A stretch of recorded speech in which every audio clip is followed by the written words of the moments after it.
Right, so welcome back to another episode of the Hull and Back podcast. Today, I'm joined by Will. How are you doing, buddy? You all right? Yeah, you? Yeah, not too bad, thanks. Not too bad. And Nathaniel, how are you doing? You well? Stupendous, thanks. I just wanted to start this episode off by, obviously, as we do, thanking the sponsors, with the first sponsor being sponsors, partners, however we like to name these. First one being Hull City Retro. For, as I mentioned on every other one, Hull City Retro basically recreate old football shirts, the shirts that Hull City used to love. And when we look back into old photos and the newspaper clippings, etc., you see that shirt, you're like, look, to have a bit of that. They're recreating these shirts and they're doing them at affordable prices as opposed to buying an authentic one. So check them out online. I believe they do a part of a members club. Other one is Hull Badgeman. We work closely with Hull Badgeman in the aspect of we want everyone to support him as much as possible coming out of the back end of a pandemic. It's really important that we all support each other, especially in your local area, support local businesses and help each other grow. Fan Hub, I don't know if anybody has heard of this. The climbing, getting better and better as the weeks go on, and more customers are getting on board with them. It's essentially a way to bring all football fans together. Fans are joining this app, and what you do is you've got your own news feed for your own team, and in there you can predict your lineup, and the better your lineup you predict in terms of how many you get right depends on how high the scoreboard you get. I really won't pay much attention to it, but then just for the weekend, I saw how low down the leaderboard was, so I've started looking at it a bit more. You get points for reading the news articles, listening to other people's podcasts and stuff like that. So it really is, it's a good way to bring teams together, and also you can check out your opposition's news feed and stuff like that. So before a game, it's interesting to be able to read, like you could read upon the Bournemouth news before the game. So it was actually really good. There's a lot of content on there, and it stays away from the mainstream media, so there's none of that whole live stuff. Last one is our most recent sponsor, Charlie Spalding. Charlie Spalding is a filmmaker and he's worked with some massive brands known as Jackie Abbott and the likes of Adidas. So he's no small town fry. He knows what he's doing and it's great to have on board. He's a local guy. And again, during these times, it's important that we all stick together and help each other out and look after local businesses. So if we're all ready, I think it'd be a good idea to start the show by recapping the Bournemouth game. Now, I don't know about you guys. I thoroughly enjoyed the game. It's probably one of the best I've enjoyed a 0-0.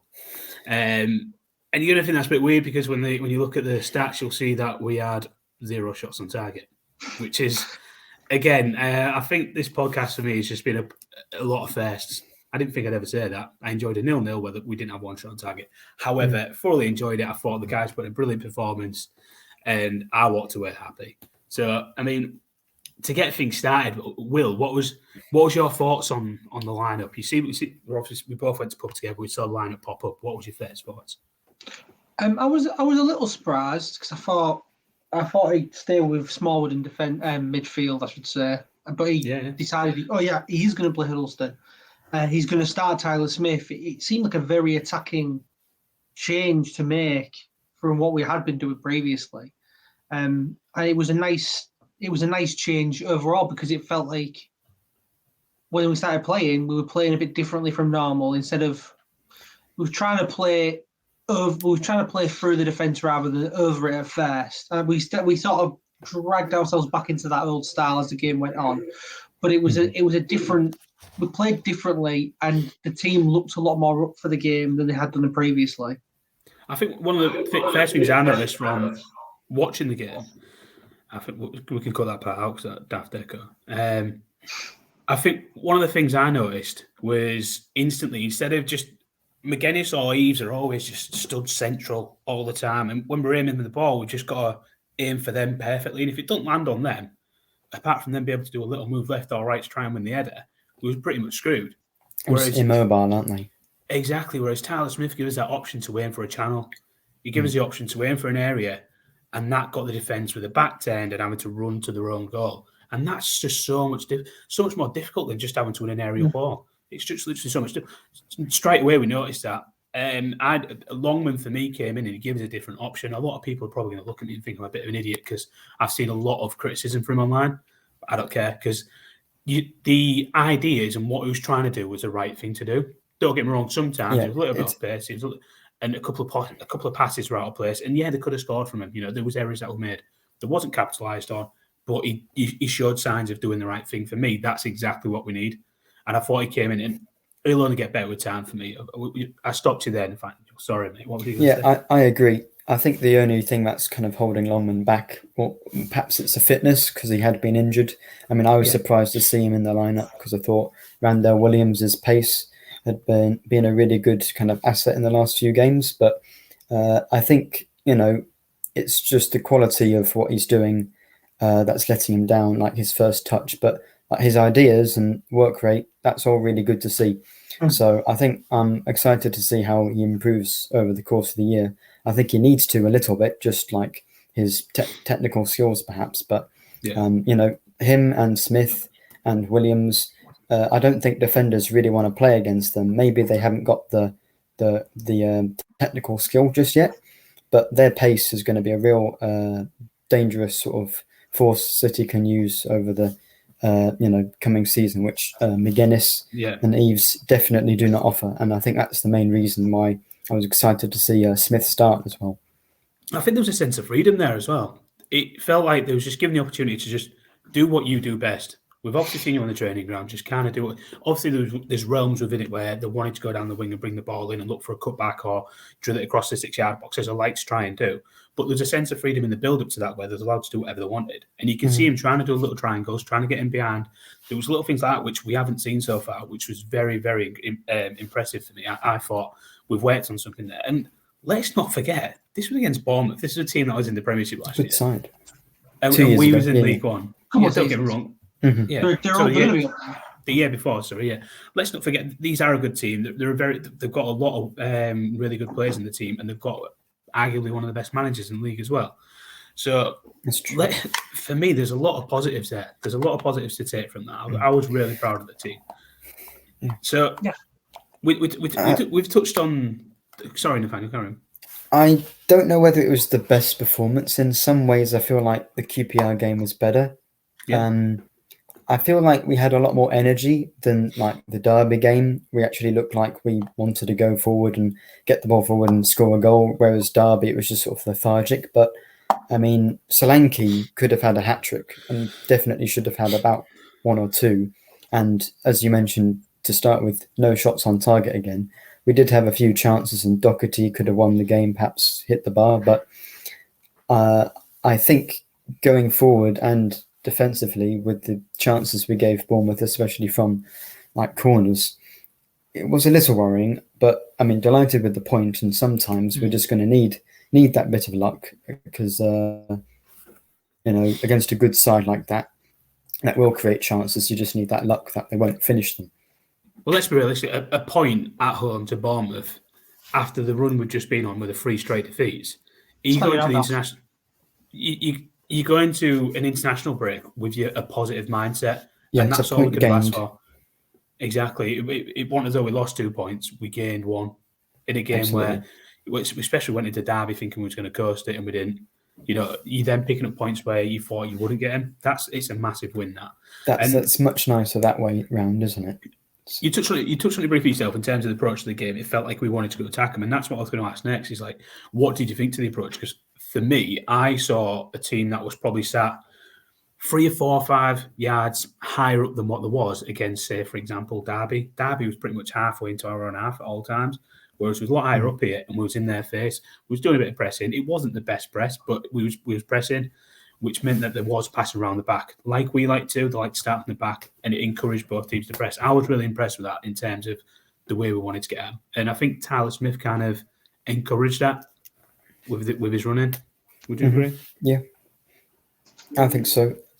With Bernard especially, and I thought Huddleston too, they did really well at winning the ball back high up the pitch. So rather than like starting a move, passing it from the back, it seems one of our tactics to attack is to win the ball. Bernard sometimes, as a centre back, he was almost playing as like an attacking midfielder once he wins the ball off the Bournemouth midfield, and then he springs an attack from there. So that was really promising to see, and I think that's one of the reasons why Huddleston was man of the match, because the amount of times he was, he doesn't need the pace. He was just in the right place at the right time, and he won the ball back and got a move going. I don't know if you saw it yourself, but I noticed numerous times, and I think everybody saw this with Deschamps, which is why I'm going to refer to him from now on as Big D. I'm big fan of Big D. I'm going to keep that. Big D himself, as everyone else saw in the game, he just went for everything. He wanted to be all over everything. Yeah. He sometimes stepped up past the centre mids, and went and pressed that ball. But every time he did that, Tom Huddleston dropped in for him. It was like it was just. Mm-hmm. It was. I don't know where it is for it. I'm Huddleston's it was sweeper. Perfect the way it worked. Yeah. So he just swept him behind him. Bernard went, I'm off, mate. He went, and Huddleston sat back in. So, me personally, we haven't had that for a long time. And the person he kind of reminds me who did that at the beginning was James Chester. James Chester always used to win loads of balls at the feet. He used to tackle everyone. He probably wasn't the best in the air, but in terms of tackling and meeting the ball and pressing the defender, being on tight, like shirt tight, he did a lot of that. So that's who he instantly reminded me of. And then when you add into the fact he's from Manchester United as well, kind of made sense. I think we're all going to have the same answer here, but I'm going to ask, who was Huddleston was the man of the match on the day, but who was your man of the match, Will? See, I've had to think about this over the last couple of days since the match, and at the time I was like, Doherty, and I thought Doherty had a good game. But no, I don't think it was Doherty. Yeah, but he did have a good game, and he's been one of our most consistent performers all season, as he always is for City, to be fair. But the more I think about it, the more I think that Bernard was or the big dish, as he calls himself on Twitter. Oh, but he's going to go with Big D. I think he probably was the best player on the pitch for what might be the second game running. He just looked so good. He looked so comfortable on the ball. He just looked so astute when he made a tackle. His runs, and like I say about him and Huddleston's partnership worked really well. That the connection between the midfield and the defence constantly switching. It just added an extra dimension to that team and the way that they attacked the ball. And I think he was, for the most part, unbeatable yesterday. Most of the issues that we had came from out wide coming in rather than through the middle. And I think that's because him and Greaves was okay. Not the greatest, but he was okay. But Bernard, whenever the ball went near him, he usually would be all over it. Yeah, and again, as soon as the ball kind of went to an attacker within the realms of Big D, he was all over him. He was right up in their face. So, how many innuendos can I get in with this? Let's be realistic. Many, yeah. He's going to carry on in it. I'm going to pull some off, I think.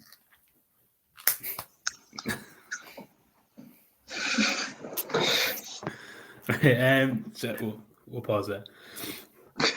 So, Nathaniel, same question to yourself then. Who stood out for you? Do you agree? Was it Big D?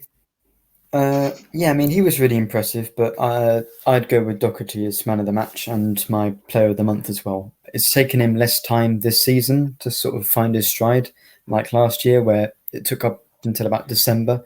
But last few games has been really impressive, and I thought, like Huddleston and Bernard, he was winning the ball back, but he was one of perhaps our best attacking player. I don't know whether he had that big chance, which perhaps he could have scored, but he was unlucky not to, hitting the bar. Yeah. But I think he was our best attacking outlet, and one of the main reasons why we kept winning the ball back as well. So I'd go Doherty, but Bernard was really impressive. And I'll put this question to both of you. When Jones is back, should we drop Bernard? I say no based on form. I agree. Yeah, I agree. It's unfortunate for Jones because I don't feel like he's put a foot wrong so far. But yeah, he's just wrong place, wrong time. In terms of Big D, he's coming in. He's took his chance. He's filled the gap, hasn't he? Well, Jones only got into the team because Jones only got into the team last year because I think was it Burke or Smallwood got injured. So it was because Burke mainly got injured. Yeah, exactly. But that's the sort of thing. Like Emmanuel had his spot, and McGuinness. McCann is happy to play players like for a long time, even when they're alleged, superior player that we think was going to start there. If they're injured, then whoever, it's possible for players to fight for their spot. And I think Bernard could oust Jones for a long time. I agree. If he carries on playing the way he is, there's no reason why he shouldn't. And I've made my thoughts perfectly clear right now on in terms of Big D. There was a couple of performances that complement each other really well, and we go off. Guys, grow up. We go off how well Huddleston and Big D complement each other, and then in terms of the middle three, they were brilliant together. I said to you halfway through the game, well, it must be great for Huddleston to know he's got Smith next to him, and for Smith to know he's got Huddleston next to him. Yeah. I felt like them two sat. I don't know if anybody disagrees with me, but I felt like them two sat in front of the back four and allowed Doherty to go further up, which meant he could press further. He could do the pressing without the worry of creating gaps, which I said he was doing the week before. So personally, I thought that worked really well. What I'm worried about now is where does Honeyman get in the team? So Honeyman has to start for me, but that midfield is there's too many players. They've got too many bodies on there, and we might have more come the end of the deadline. Exactly, and as harsh as it sounds, you hope an injury comes just so you can bring one in without letting one down, and that's the way it is at the moment. It's really tough because, like we say, Honeyman and Doherty really complement each other in terms of the way they get the game by the scruff of the necks and press teams and make them have to play the ball like they thought was a bit of a risk. That's what they do. But then who loses a place for it? Do you lose the technical ability in Matt Smith, or do you lose a holding role of Huddleston? It really is going to be a tough one. I think I'm not sure. I'm just glad I'm not in Grant McCann's shoes at that point. Yeah. Can we just have a moment of silence for Andy Cannon, because he's never going to play ever. Yeah, you're right. I mean, literally everyone is above the. He did come off the bench.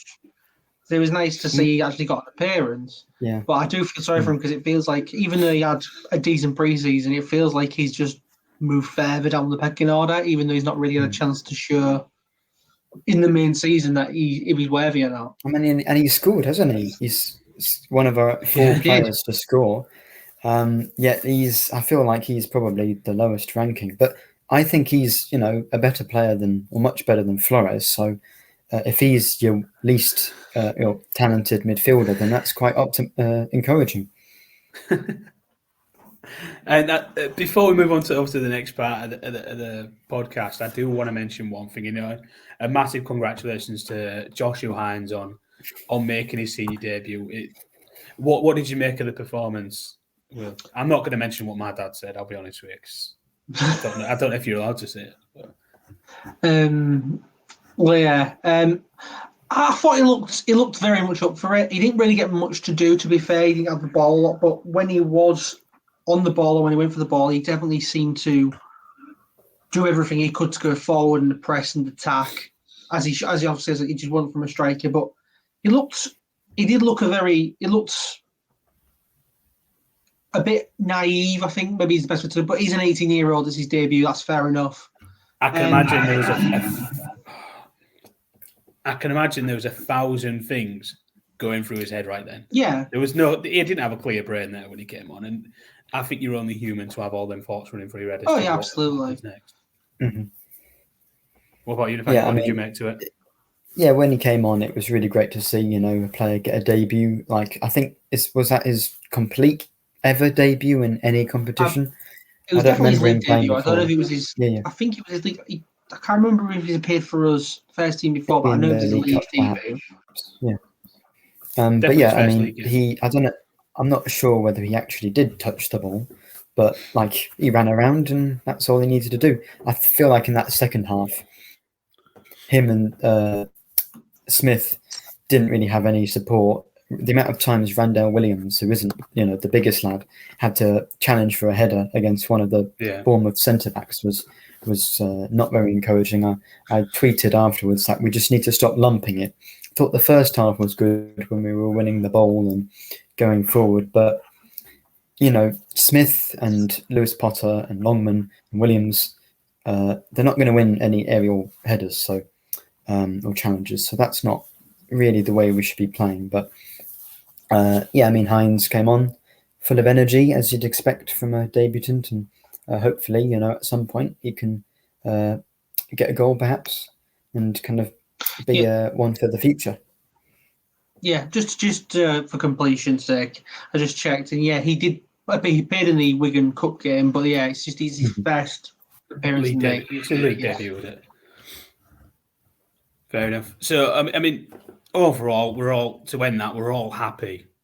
I'd like to think with a point from that game and a more encouraging performance. Yeah, so I was very happy with that. I think I predicted the draw when we did the pod last week. I think I did. It's not good, is it? I don't remember.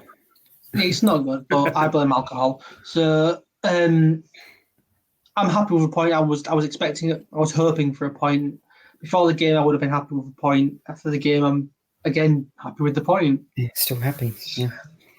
It's not like one of those draws where you're 2-0 up and then you bottle it. No. I would have been happier if we'd scored, but I'm delighted with the point and about the performance, I think. If Randall Williams' chance at the end had just gone in the top corner instead of going wide, that would have been limbs. Sealed it, wouldn't it? Yes, that's the best way to describe it. I felt like we had a better first half than we did second half. I don't know about anybody else. We did better. Yeah. And in the back of my mind, we need to score in this first half because I think Scott Parker's going to change something up, whether it be just formation or how he's going to ask his players to play in the second half. And they did come out and they did have a second half. So he did something and it worked. Not as much as he'd like to.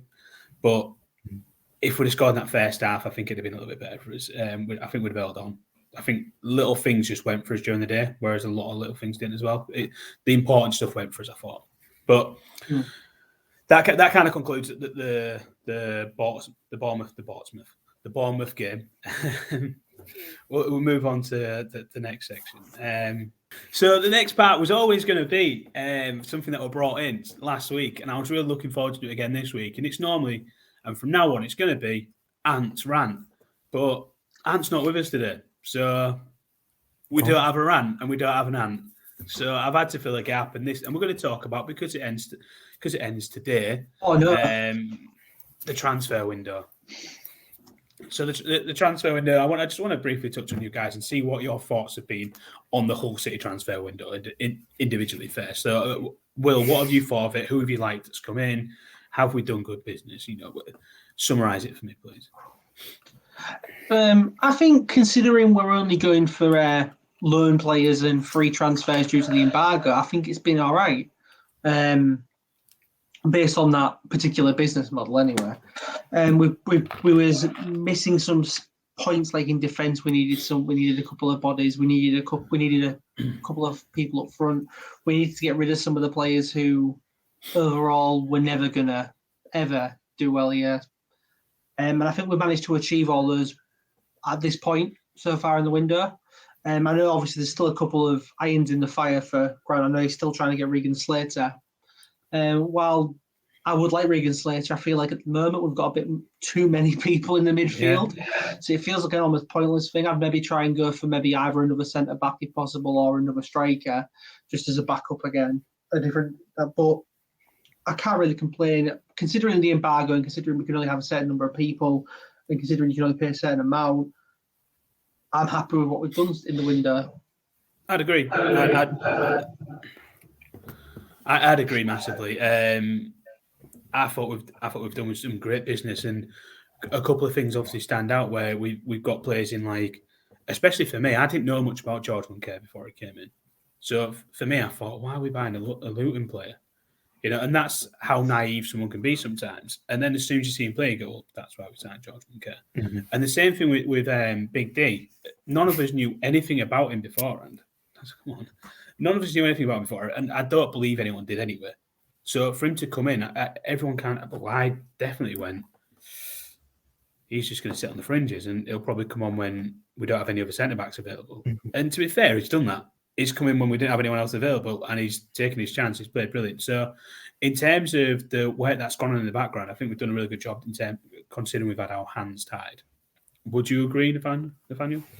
Before the window started, I thought because we didn't know we were under an embargo, and it was a bit frustrating to start with. Like we were going for players like Slater, like Dion Charles, Kyle Dempsey at Gillingham, and we were getting priced out of them. So I feel like in a certain way, perhaps we missed a chance at signing some decent players for permanent fees, whilst we seemingly weren't under an embargo. Although maybe we were, we don't really know. We just weren't aware. Yeah, it might not just have been aware, but so a little bit disappointed. Like if you told 2 months ago, Nathaniel, these are the 10 or 9 players we're going to sign, he'd be a little bit disappointed because there's no, other than Munker, there's not really like a lot of championship experience. Whoa, Nathaniel. Other than Huddleston. Yeah. I was waiting for that. Go on. Exactly. Go on, but then Huddleston has sort of swung it the other way, that actually, like, you could say that like Honeyman or whoever players, whichever ones you want to say, can step up to League One, or from League One to the Championship. But they've all been in League One last year. So it's basically a League One team, maybe a good one, but still League One. But then you've just got like a Premier League player just sitting in the middle of that, which is Huddleston, even though he's a bit old. But I think generally, the depth we've got now, especially midfield, is really good. But yeah, I would have liked to see a more experienced centre back, and I think Smith's a good signing up front. That was the main thing missing, and it's really important we've got a striker. Option.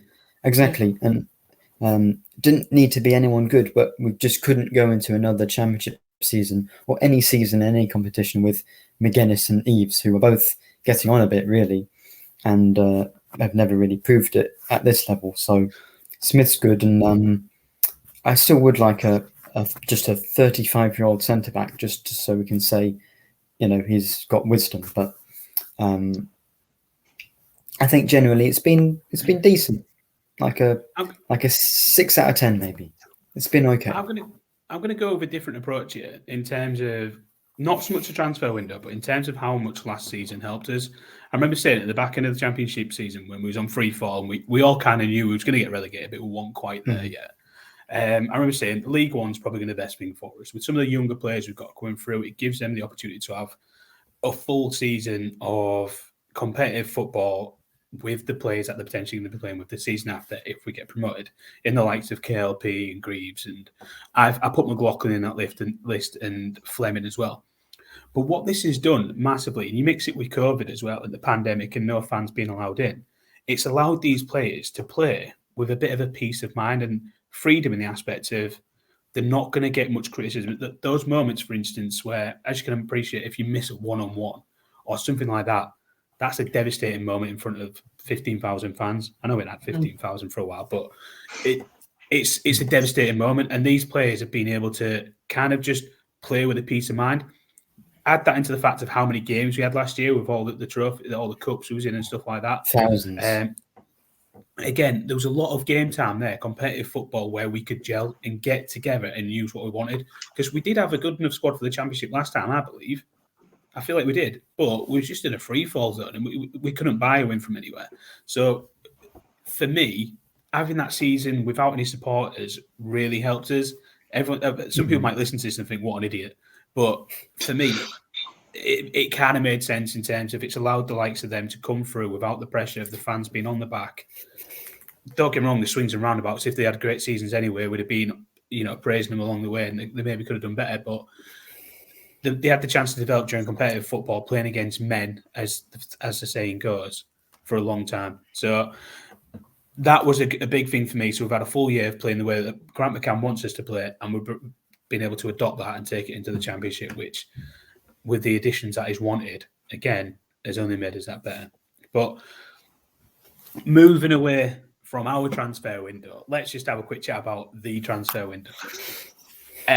We're all going to agree here, this is going to go down as the biggest and the best transfer window we have ever seen.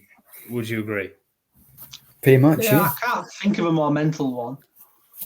With PSG being the most notable. It's just gone bonkers, hasn't it? Like the whole merry-go-round. Like 100%. every big club, and you're used to that with like, Carlisle have to get someone out on loan before they can sign someone from Wickham. It's not like that anymore. It's a merry-go-round around the biggest clubs in Europe, and it's still not over yet, and it's probably still going to have effects in like January as well. So, I mean, it's been wild, and it's not over yet. We could have Mbappe to Real Madrid, possibly, and I don't know. I don't think that'll happen, but he could. He scored 2, didn't he? Against Reims. Did you see all the players lined up to get pictures with Messi after the game? Yes, I watched it. All the Reims players. It's a surreal moment, isn't it? That is I know obviously there's been one to the Premier League that's quite big, but Messi to PSG is the transfer of the window. Oh, I don't know about that. We all saw at the beginning. We thought Ronaldo's moved to other clubs before. Messi hasn't. Yeah, you're right. Yeah, I think that's bigger. I just think of the window. Like we had such a good Euros, and during the Euros, we're hearing about conversations that are happening in terms of players that go in places, and Donnarumma to PSG on a free, and you kind of think, well, that's a big deal. That's a big deal. And then you hear about Ramos, and you go to PSG for free as well. And then it keeps snowballing. Ronaldo, well. Yeah, and Messi. Well, I mean, they're essentially the new Galacticos, PSG, but they kept paid going nothing for any of these players. Fantastic business. They have to win. They have to win the Champions League. If they don't, it's an utter failure. I mean, the one thing I'm not looking forward to is how unbearable Man United fans are going to be. With the fact that they've got Ronaldo back. And to be honest, you know what's going to be so difficult? If Ronaldo scores first. I won't lie. I'm glad he's gone to Man U over Man City because I think they'd be worse. I don't know. I really don't know. Like I've got a lot of mates that are Man U fans, and I get on really well with them, and we share some good opinions in terms of what we think of the game. But with them being so big of a club and having such a big fan base, there's a lot of morons that support them as well. Oh yeah, but that's the same with every club. I know a spew couple. Crap. That'll just spew crap all online, and I'm not looking forward to seeing that. That's what I mean. So my genuine mates that they would have done that anyway. To be fair, I'm happy for them to have Ronaldo back. Because they've had so many good moments. It's like us with Udderston. We had so many good moments with this player. Nowhere near as big as Ronaldo, but we've had so many good moments with it. Like they have with Ronaldo. It's their turn to enjoy that nostalgia, get to see him put the kit on again, and have that moment. Yeah, that's quite want it to be so unbearable because it will be. It will be. But I still don't think they're not going to be unbearable if they're sitting in like third. If they're winning the league, then maybe like, we've got Ronaldo and we're winning the league. But I still don't think they're title challengers. Worse, they could be sat in 20th with their biggest rivals top of the table. Yeah, there is that in there. The big one for me, I don't know if you guys saw the Liverpool-Chelsea game, but first, it's definitely not a red card. It's definitely not a red card, and that's ruined the game for me. I think under the rules. Under the rules, it has to be. Unfortunately, yeah, that's the problem. It's not the. It doesn't feel right. It's not the decisions. It's the rules are wrong. Exactly. Yeah, because it is a handball. It is a red card as a result. The problem is because it comes off a different part of his body. Before it hits his arm, that should be taken into account. I thought that got changed like 3 months into last season. I thought they did. The handball rules seem to change every 2 weeks, but I don't think they've changed in terms of on the line penalties, because it's not an issue of it being a handball; it's an issue of it being a red card rather than a handball. Yeah, because it is a handball. It's just because the punishment is incorrect based on the context. I'm going to digress a little bit here, and for me, penalties I'm not a fan of them to some degree. Because I feel like you're given a goal-scoring opportunity from sometimes something that isn't a goal-scoring opportunity. I'm going to put this into a perfect example. For if anybody hasn't seen it yet, watch the highlights back on the Norwich and Leicester game. Because Jamie Vardy goes through on goal, he gets clipped, and any other player, I'm going to mention his name, say for instance Mo Salah, he's down there. 100% he's down. You see the slow-mo for it. It's a clear as day penalty, but Jamie Vardy goes, I'm staying on my feet. I like scoring goals. I'm going to try and put this in the back of the net. And he's lost a yard there, which means and you heard how I spoke about this with the red card the other day. You lose a yard, you then overcompensate in other areas, which meant his finish wasn't as good. And therefore the shot went straight at the keeper. I can't remember. It might have been the keeper or it went wide. But up the other end, we've had the same thing. But Jamie Vardy's through on goal, and he's stayed honest, and they've not got a penalty. Other end of the pitch, I can't remember who the player is. Soyuncu clips a Norwich player who's just about to go out and play for a goal kick. He goes down, and they've got a goal scoring opportunity. And all of a sudden, the game goes from what could have been a 2-0 up to a 1-1. And it's mind-blowing. And for me, you see, like, you'll get a shot from the edge of the box, and it hits a hand just inside the area, or someone will clip someone just inside the area, corner of the box. Or you can have a free shot on goal for that. It just doesn't make any sense. Like, how have you got a goal scoring opportunity from something that wasn't a goal scoring opportunity? They could have drawn the penalty box somewhere, but yeah, I mean, like, it's basically giving you a goal, and if you're just on the byline and the ball's going out, it's the same as if you're but if you're like just outside the box and you get 2-footed from the back from a centre back, but you're not in the box, that should be a penalty really, but you're not going to get it because it's not in the box.